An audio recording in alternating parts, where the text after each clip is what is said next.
अस्सलाम वालेकुम नाज़रीन, मैं हूं रिजवान गिलज़ई और मेरे साथ मौजूद हैं सिद्दीक जान साहब और असदुल्ला खान साहब। नाज़रीन, हम 2 दिन से पेशावर में मौजूद हैं, खैबर पख्तूनख्वा में। कल चारसदा, आज पेशावर। और जो जलसा हुआ या हम जिरगा हुआ वो तो कवर किया, लेकिन बैकग्राउंड में बहुत सी अहम मुलाकातें रहीं।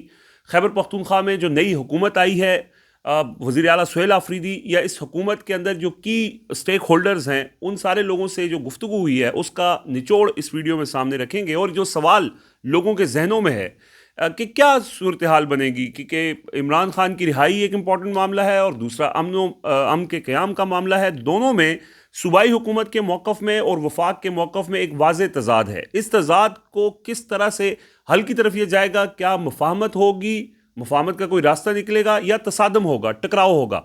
तो सिद्दीक जान साहब से उन मुलाकातों का निचोड़ जो इन्होंने निकाला या उससे जो तासुर लिया, बड़ी ज़ाहिर है उसके अंदर सब्सटेंस है, जो इन सारी मुलाकातों के अंदर जो गुफ्तगू हुई है। तो ये ज़रा तफसील से सिद्दीक जान साहब और असदुल्ला खान साहब से इस वीडियो में हम डिस्कस करेंगे। सिद्दीक भाई, एक सवाल लोगों के जहनों में है, अली अमीन गंडापुर से जो लोगों की एक्सपेक्टेशंस थी वो नहीं पूरे कर सके, उसके बाद अब सुहेल आफरीदी की बारी है।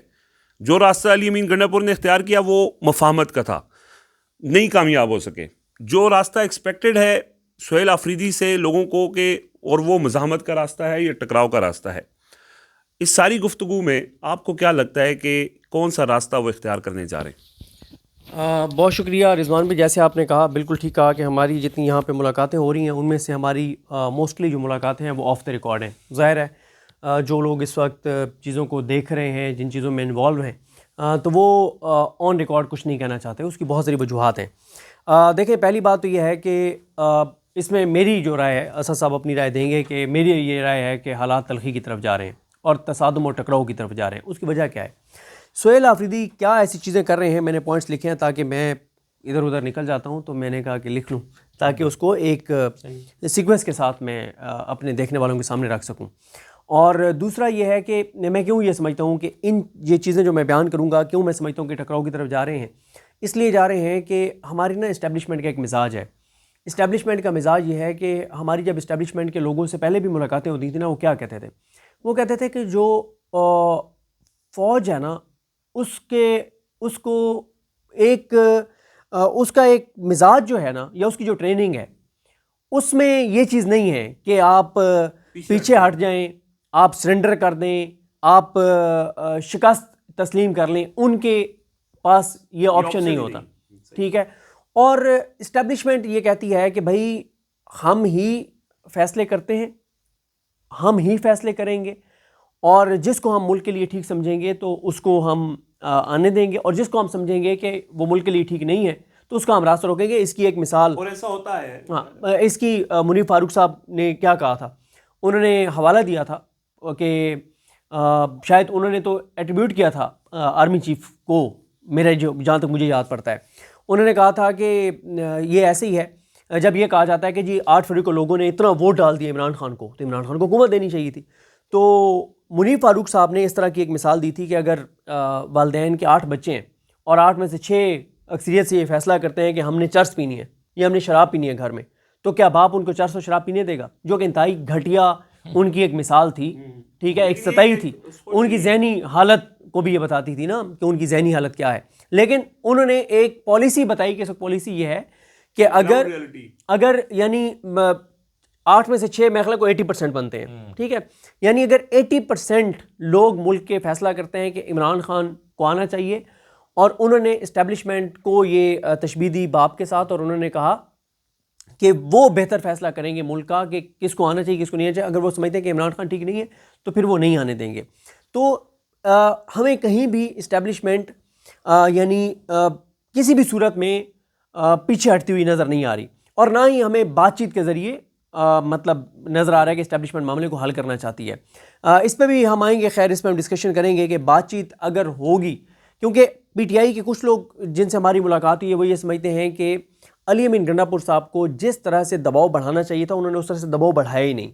अगर वो सिंसेरिटी के साथ दबाव बढ़ाते तो हम टेबल पे पावर टॉक्स टू पावर कि अगर हम मज़ामत करते तो बातचीत हो सकती थी और उसके ज़रिए हो सकते थे मामलात, लेकिन अली अमीन ने वो कोशिश ही नहीं की। और वो ये कहते हैं कि बहुत पहले अली अमीन गंडापुर साहब ये तय कर चुके थे कि ये रास्ता नहीं है कि यानी वो इमरान खान को बहुत पहले छोड़ चुके थे। अभी तो हटाए तो आप गए, लेकिन वो इमरान खान को बहुत पहले छोड़ चुके थे और उन्हें पता था कि किसी न किसी वक्त मुझे फारिग कर दिया जाएगा, तो मैं अपनी आगे की चीज़ें जो हैं, जो मुझे हटाए जाने के बाद है, मैं उनके बारे में जो उनके ऊपर इल्ज़ाम लगता है। देखें अब हालात तलखी की तरफ क्यों जा रहे हैं, जो मैंने चीज़ें लिखी हैं। पहली बात तो यह है कि एक ना इस्टेब्लिशमेंट चाहती है कि वो ये दिखाए कि Imran Khan is no more in politics या डिसीजन मेकिंग, ठीक है, माइनस इमरान खान, कि वो बार बार कहते हैं कि अगर इमरान खान साइड पे हो जाए, किसी और को ले आए, तो हम पीटीआई को रास्ता देने के लिए भी तैयार हैं।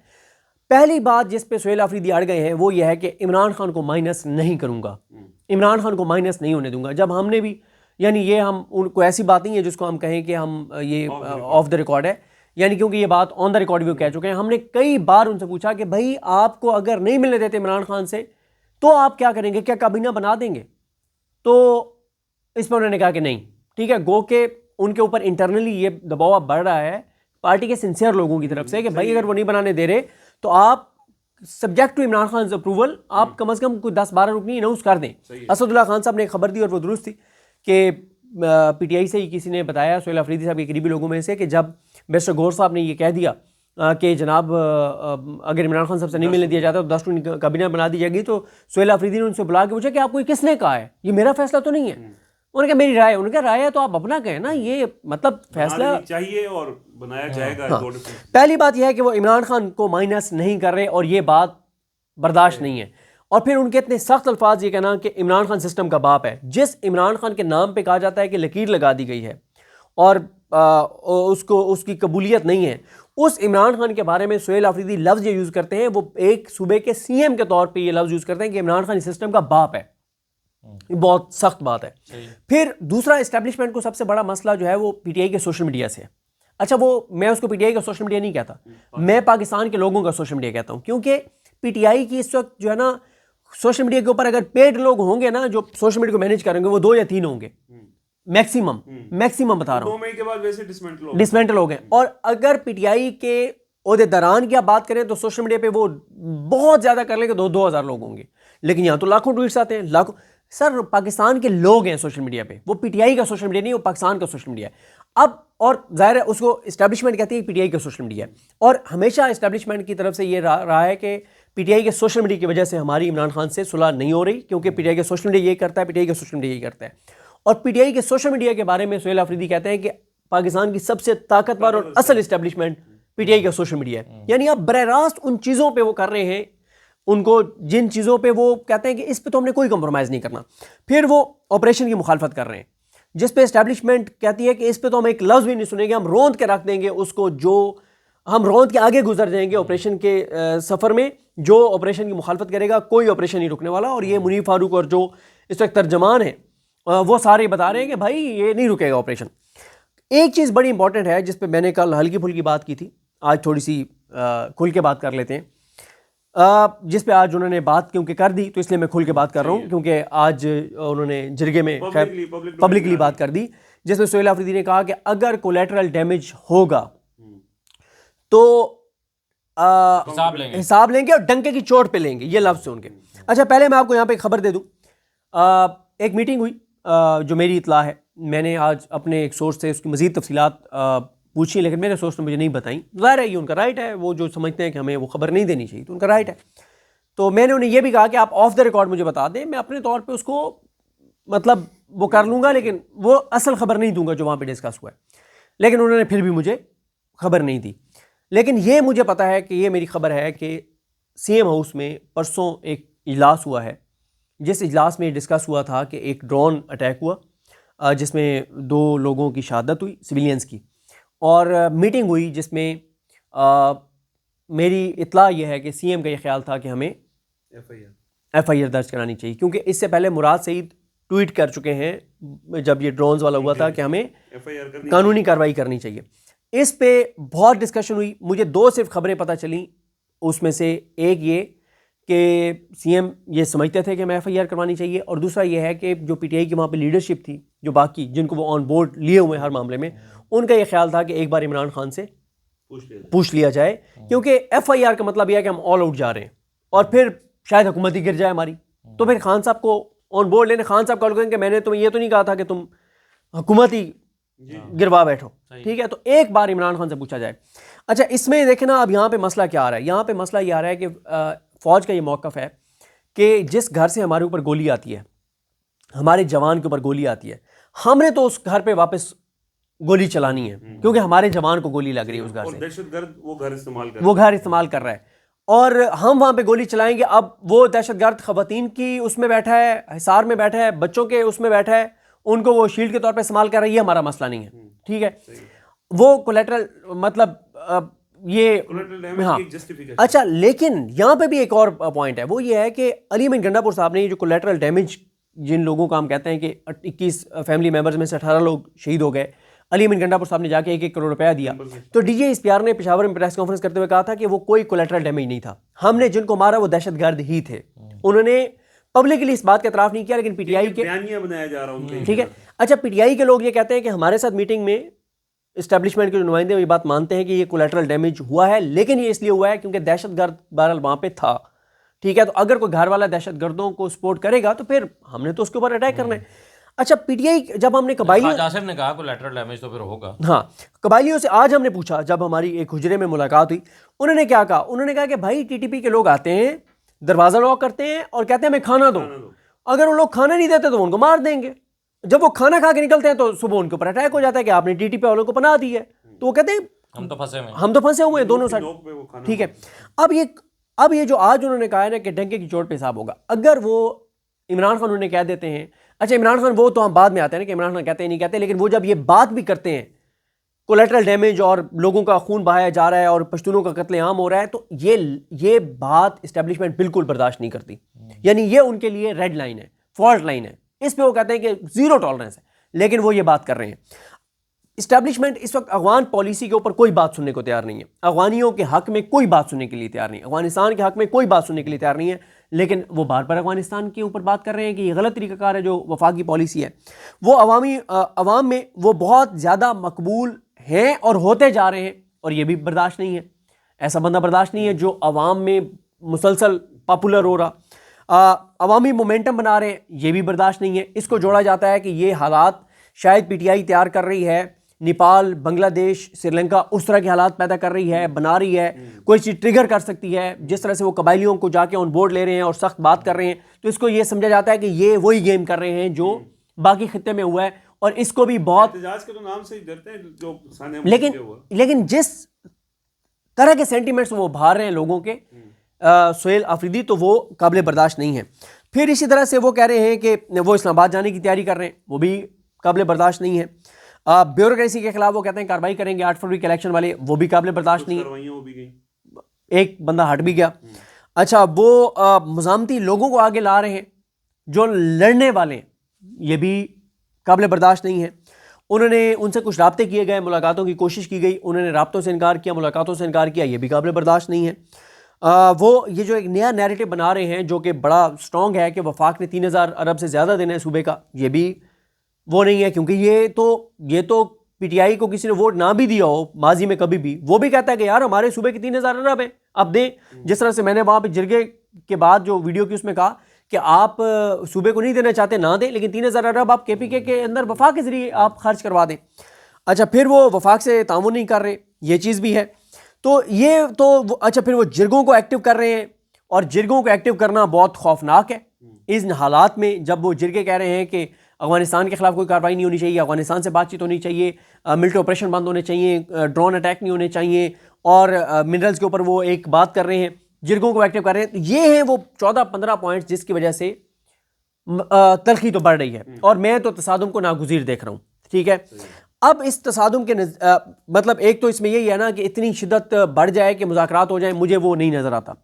मुझे ये नज़र आ रहा है कि इसके नतीजे में हुकूमत गिरेगी, और चाहे KPK हुकूमत गिरेगी, ठीक है। उसकी वजह यह है, दोनों ऑप्शन नहीं है, या तो KPK हुकूमत गिरेगी या वफाकी हुकूमत। अच्छा, मेरा ख्याल है KPK हुकूमत गिरेगी। उसकी वजह यह है कि हाँ, वफाकी हुकूमत गिर सकती थी। अच्छा, वैसे इस पर मेरा ख्याल है अलग से बात करते हैं। हाँ, इस पे हम अलग में नहीं इसी पे बात करते हैं, इसमें हम बाद में बात चलें कर लेंगे, लेकिन मैं अपने इस बात को इस तरह से कंक्लूड कर दूं कि क्योंकि इस पर अगेन डिबेट की जरूरत हाँ, है हाँ। कि गिरेगी कि नहीं गिरेगी तो कैसे गिरेगी? बिल्कुल। अच्छा, इस पे मैं आपको बस अपना इतना बता दूं, मैं आगे चलें इसको कौन सी हुकूमत गिरेगी और वो सस्टेनेबल होगा ही नहीं होगा उस पर बात करेंगे, लेकिन मैं इतना बता दूं नतीजा क्या निकलेगा। मेरा ख्याल है, चले मैं इसको इस तरह आधा मिनट, केपी की हुकूमत इसलिए गिरेगी कि अगर सिर्फ गेम होती पाकिस्तान के अंदर की, फिर तो वफाकी हुकूमत ने गिरना था। लेकिन मसला यह है कि गेम सिर्फ पाकिस्तान के अंदर की नहीं है। मसला यह है कि हमारी हुकूमत के साथ अमेरिका खड़ा है, नेतन्याहू की हमदर्दियाँ हैं कि यार ये इब्राहिम अकॉर्ड के ऊपर यह हुकूमत दस्तखत कर सकती है, ये इसराइल को तस्लीम कर सकते हैं। और इमरान खान तो बहुत सख्त एंटी इसराइल हैं, फ़लस्तीन के हक़ में बात करते हैं, तौर पे खड़ा नहीं कह सकते। ठीक है। इसलिए जब अमेरिका जिस हुकूमत के साथ खड़ा हो, उस हुकूमत को गिराना मुमकिन नहीं होता। वो हुकूमत जो कुछ करेगी पाकिस्तान के अंदर, उसको इंटरनेशनली सपोर्ट हासिल होगी, इसलिए केपी की हुकूमत गिरेगी। अब वो सस्टेनेबल होगा नहीं होगा, वो हम अगली वीडियो में बात करेंगे। मैं असद भाई से जरा, असद भाई यही जो सारा तनाजुर है, इसके अंदर जो आपकी अंडरस्टैंडिंग है, जाहिर है आपने अपनी वीडियोस में भी इसका जिक्र किया, और जो आपने दो का जिक्र किया वो भी डिस्कस हो ही पड़ा। हाँ। तो जो सदीक भाई बात कर रहे हैं, बात तो तलखी की तरफ ही पड़ रही है, तो फिर क्या बनेगा? देखें, ज़्यादातर बातें तो वैसे सिद्दीक जान ने कह दी, काफ़ी अहाता कर लिया इन्होंने सूरत हाल का। लेकिन 2 दिन तक हम यहाँ पर मौजूद रहे और सरकारी लोगों से मिलना तो चले इम्पोर्टेंट है ही। बता देंगे हम पेशावर में ही बैठे हैं। हाँ, पेशावर में बैठे हैं अभी। वो लोगों को अंदाज़ा हो ही रहा है कि हम किसी नई जगह पे बैठे हैं, क्योंकि हमारे जो सेट हैं वो गिने चुने हैं। तो अभी थोड़ी देर पहले हम एक हुजरे से उठ के आए हैं ना, वहाँ पर हमायदीन बैठे थे जिन्होंने अपनी उम्रें गुजारी हैं, जिनके बाप दादा ने खैबर में उम्रें गुजारी हैं, उन लोगों से मिल के आए हैं ना। अभी खैबर के लोग हैं, खैबर के लोग हैं, उनकी नस्ल दर नस्ल खैबर के रहने वाले हैं, वादी तीरा के खास तौर पे, वादी तीरा के। और वो कहते हैं अफरीदी वही है जिसकी वादी तीरा में रूट्स हैं या ज़मीनें हैं। तो वो सारे लोग जिनकी सदियों पर मुश्तमिल रिवायात हैं, और वो रिवायात से ऐसे जुड़े हुए हैं कि वो कट मर सकते हैं, रिवायत नहीं कुर्बान कर सकते। वो ठीक है, ये दीन का हिस्सा है, समझ लेंगे। हाँ, अब हम ये उन लोगों की बात कर रहे हैं जो जिनके हम ख्यालात आपके साथ शेयर कर रहे हैं। देखें, एक चीज़ तो हमें जो हुकूमत कह रही है या सोहेल अफरीदी कह रहे हैं ऑपरेशन नहीं होने देंगे, ये बात यहाँ आकर हमें पता चली है कि ये हर शख्स की बात है। ये सोहेल अफरीदी की बात नहीं है, ये पीटीआई हुकूमत की बात नहीं है, ये हर शख्स की बात है जो कबायली इलाके का रहने वाला है। वो पीटीआई का है, वो पीएमएलएन का है, वो पीटीएम का है, वो एएनपी का है, वो किसी सियासी जमात का नहीं है। हर एक शख्स की ये राय है कि भाई ऑपरेशन नहीं होने देंगे, ये ऑपरेशन हल नहीं है मसले का। तो इस पर तो कंसेंसस है, और जितनी तेज़ी के साथ ये बयानियाँ पिछले 5-7 दिन में जिसको मकबूलियत मिली है इस बयानियों को, ये उतनी ही ख़तरनाक बात भी है।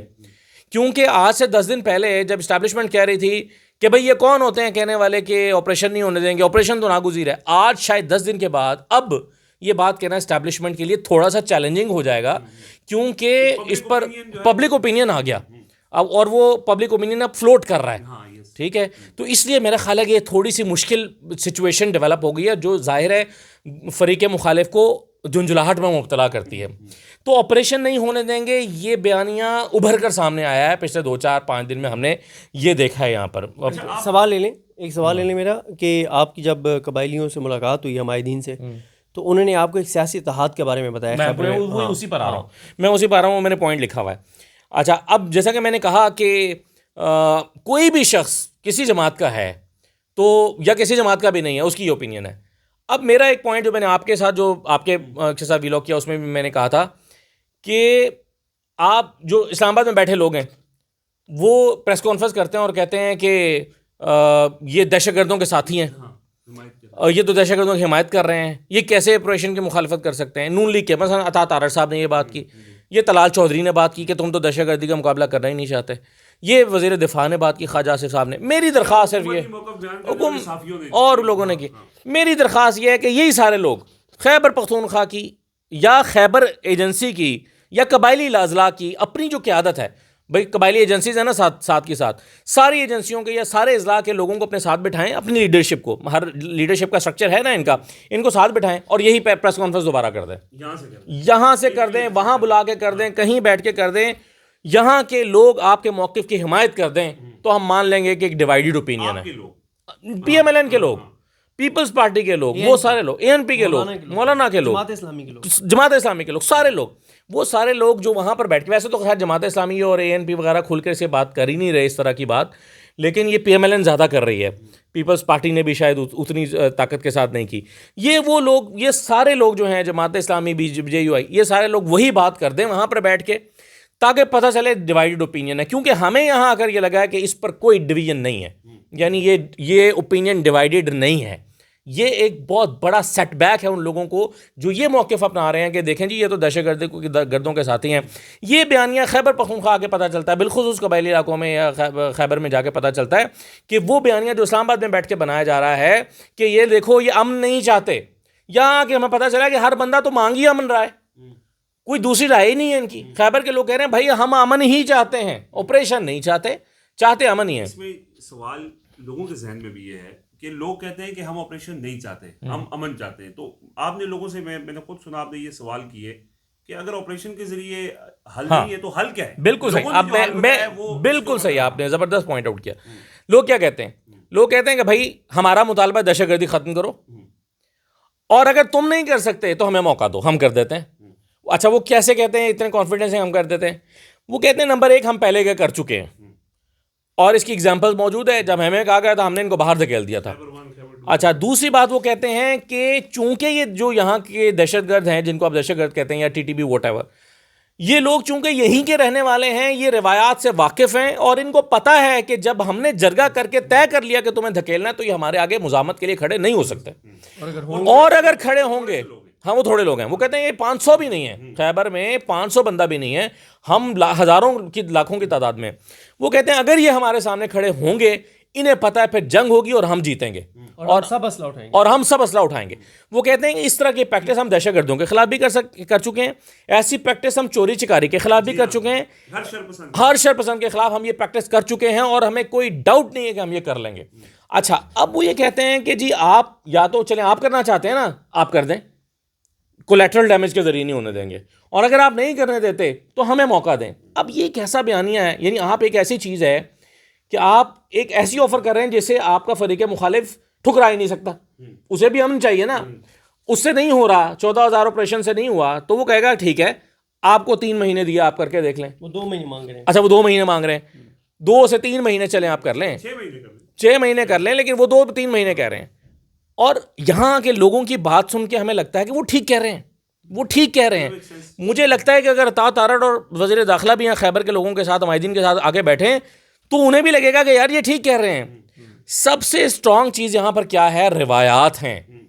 वो कहते हैं कि जब हमारा जरगा हो जाए तो कट मरते हैं, लेकिन पीछे नहीं हटते। तो देखें ये सारी चीज़ें एक कंट्रास्ट, यानी मुख्तलिफ समतों में खड़ा हुआ बयानी है। इसके अलावा उन्होंने जो सख्त बात की है, वो कहते हैं कि फिर इसके बावजूद ये हम आपको कन्विंस कर रहे हैं, अगर इसके बावजूद हमें मारा हिसाब लेंगे। अच्छा, हिसाब लेंगे। इकबाल अफरीदी ने भी यही कहा, गनी अफरीदी ने भी यही कहा, नूरुल हक कादरी ने भी यही कहा। हाँ, अच्छा, फिर वो कहते हैं कि तुम हमें जानते नहीं हो, हमारे आबाओ अजदाद को, जिन्होंने अपनी नस्लें कुर्बान कर दी, हिसाब लिया, यानी बदला लेते हैं, मरते हैं, बच्चों को भी मरवाते हैं, बदला लेते हैं, ये हमारी रिवायत है। तो अब वो क्या थ्रेट कर रहे हैं कि भाई अगर हमें मारा तो अब हम, अभी तक तो बर्दाश्त कर रहे थे, बर्दाश्त नहीं करेंगे। तो ये जो सदीक जान कह रहे थे कि तसादुम की तरफ मामला जा रहा है, वो इन पॉइंट्स की वजह से हमें लगता है कि तसादुम की जा रहा है। और आखिरी बात में, और सबसे इंपॉर्टेंट बात, वो ये एक बहुत ख़तरनाक तासुर उभर रहा है इस सारे कॉन्फ्लिक्ट में। देखें, जब आप मसले को हल नहीं करते ना, उससे फिर बच्चे जन्म लेते हैं उन मसाइल के, और चीज़ें पैदा होती हैं। एक ख़तरनाक तासुर जिसको, जो गलत भी हो सकता है, लेकिन परसेप्शन रियलिटी से स्ट्रांग होता है। परसेप्शन ये उभर रहा है कि ये दहशतगर्दी मैन्युफैक्चर्ड है। हर ज़बान पर अब ये बात है कि ये दहशतगर्दी ख़त्म नहीं करना चाहते, क्योंकि इस दहशतगर्दी की आड़ में इनके कोई मुफादात हैं। मैं इस बयानिए को सपोर्ट नहीं कर रहा ज़ाती तौर पे, ठीक है, लेकिन ये परसेप्शन है, ये परसेप्शन। और वो कहते हैं कि जानबूझ के दहशतगर्दी को रखना, बरकरार रखना इनके फ़ायदे में है, और ये निकले और मिनरल्स निकाले जा सकें, और अपना वजूद बरकरार रख सकें, अपनी प्रेजेंस रख सकें, अमेरिका से डॉलर लिए जा सकें। मुख्तलिफ लोगों की मुख्तलिफ हैं, लेकिन अगर आप सोचिए कितनी ख़तरनाक बात है कि अगर ये बयानिया, जो कि अभी भी बहुत सारे लोगों के है, अगर ये बयानिया हर घर में पहुँच गया, तो आपने देखा बलूचिस्तान में जब हर घर में एक बयानिया पहुँचा तो क्या, कैसी आग लगी है। तो कितना ख़तरनाक है कि आप एक गलत ही सही, मैं मान लेता हूँ कि ये गलत बयानिया होगा, लेकिन अगर गलत ही बयानिया और हर घर में पहुँच गया तो आप सोचिए कि ये कितना डैमेजिंग हो सकता है। इसलिए डैमेज कंट्रोल करने की ज़रूरत आज है, और मेरा ख्याल है कि कितनी माकूल बात है कि आप अमायदीन के साथ बैठ जाएं, उन्हें कन्विंस कर लें या उनसे कन्विंस हो जाएं, सादा सी बात है। बिल्कुल जी, बातचीत के जरिए ही यानी हल निकाला जा सकता है। बड़ा तफसील से सदीक जान साहब और असदुल्ला खान साहब ने डिस्कस किया। नाज़रीन, अभी कुछ और टॉपिक्स हैं, वो अगली वीडियोज़ में आपके सामने रखेंगे। फिलहाल इजाज़त दीजिए, अल्लाह हाफ़िज़।